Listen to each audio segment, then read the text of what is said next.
सोचिए आपका बच्चा स्कूल गया हो पढ़ने कुछ बनने का सपना लेकर, लेकिन वापस लौटा स्ट्रेचर पर खून से सना हुआ। ये कोई आतंकवादी हमला नहीं था, न ही कोई प्राकृतिक आपदा। ये हुआ एक सरकारी स्कूल में। राजस्थान के झालावाड़ जिले में एक सरकारी स्कूल की छत गिर गई। उस समय बच्चे पढ़ाई कर रहे थे और अचानक कुछ ही सेकेंड में मासूम बच्चे मलबे के नीचे दब गए। चीख पुकार, दर्द और डर का वो मंजर जिसे सोचकर भी रूह कांप जाती है। तो सवाल उठता है, क्या ये सिर्फ एक हादसा था या सिस्टम की नाकामी जो कहता है गरीबों की जिंदगी की कीमत कुछ भी नहीं। आज हम जानेंगे ये कैसे हुआ, क्यों हुआ, अब आगे क्या होगा।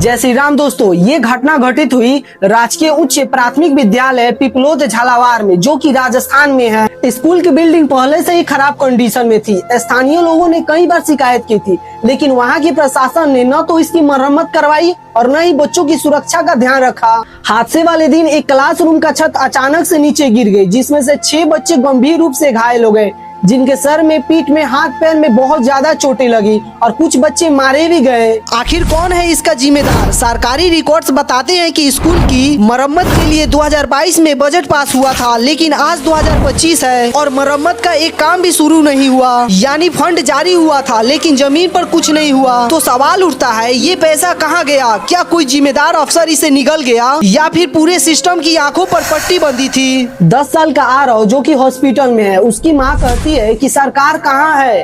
क्या हमारे बच्चों की जान से बड़ा क्या है? ये बच्चे हर दिन उस खतरनाक बिल्डिंग में पढ़ने जाते थे, क्योंकि उनके पास कोई और ऑप्शन नहीं था। किसी ने नहीं सोचा कि एक दिन वो स्कूल सपनों का जगह होना चाहिए, वो आज मौत का दरवाजा बन जाएगा। उस स्कूल में अगर 1-2 सांसद के, विधायक के और बड़े अफसर के बेटे पढ़ रहे होते तो हकीकत बात है कि वो छत कभी गिरती ही नहीं, क्योंकि वो सही करवा देते। सरकारी स्कूल में कौन जाता है? सरकारी स्कूल में वही जाता है जिनके पास प्राइवेट स्कूल में जाने के पैसे नहीं होते। राज्य सरकार ने जांच के एक आदेश दिए हैं, लेकिन हम सब जानते हैं कि जांच तो बस एक तरीका है समय काटने का। अगर सख्त कार्रवाई नहीं हुई तो अगला हादसा कहीं और किसी स्कूल में होगा। हमें आवाज उठाना होगा, हमें पूछना होगा, क्या सरकारी स्कूल सिर्फ गरीब बच्चों की कब्रगाह बन चुकी है? ये हादसा राजस्थान का नहीं बल्कि पूरे भारत के सरकारी स्कूल के सिस्टम का पोल खोलता है। आप जितने भी सरकारी स्कूल देखेंगे उसमें कोई न कोई कमी आपको नजर आ ही जाएगा। इस स्कूल की बिल्डिंग टूटी फूटी थी, जिसकी शिकायत पहले से थी। फंड जारी हो चुके थे, लेकिन काम किसी ने नहीं किया। और जब छत गिरी, बच्चे मलबे के नीचे दब गए, तब हमारे शिक्षा मंत्री जी ने क्या किया? एक ट्वीट तक नहीं किया। सरकार का जवाब क्या है? सरकार ने तो जवाब दे ही दिए होंगे ना। मतलब फिर से वही फॉर्मेलिटी जो कि हर बार होती है। बच्चों की जान जाए तब जाकर नेताओं की नींद खुलती है और फिर कुछ दिन के बाद सब भूल जाते हैं। क्या यही शिक्षा नीति है? क्या इसी को कहते हैं बेटी बचाओ बेटी पढ़ाओ? जब स्कूल ही कब्र बन जाए तब आप पढ़ाई के बारे में कैसे सोच सकते हैं? शिक्षा मंत्री सिर्फ भाषणों में नहीं बल्कि जमीन पर भी दिखने चाहिए। राजस्थान सरकार को ये जवाब देना होगा कि जिन बच्चों की जान गई है उनका जिम्मेदार कौन है?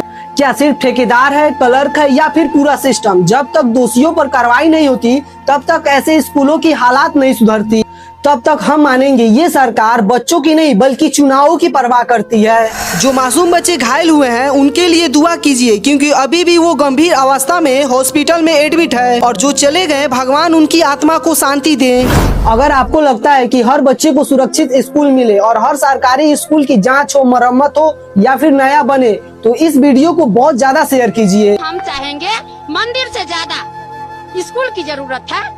जगह जगह पर सरकार जितना करोड़ों रुपया बेगर कहे सुने मंदिर में खर्चा करते, वह पैसा सरकार हमें कॉलेज स्कूल में खर्चा करे। हमारे नेताओं के दफ्तर टूटा फूटा क्यों नहीं है? हमारे सरकार के विदेश यात्राओं पे अरबों रुपए खर्च हो रहे हैं। इनको सिर्फ वोट बैंक चाहिए। जब तक आपकी आवाज उठेगी नहीं तब तक ये सरकार हिलेगी नहीं।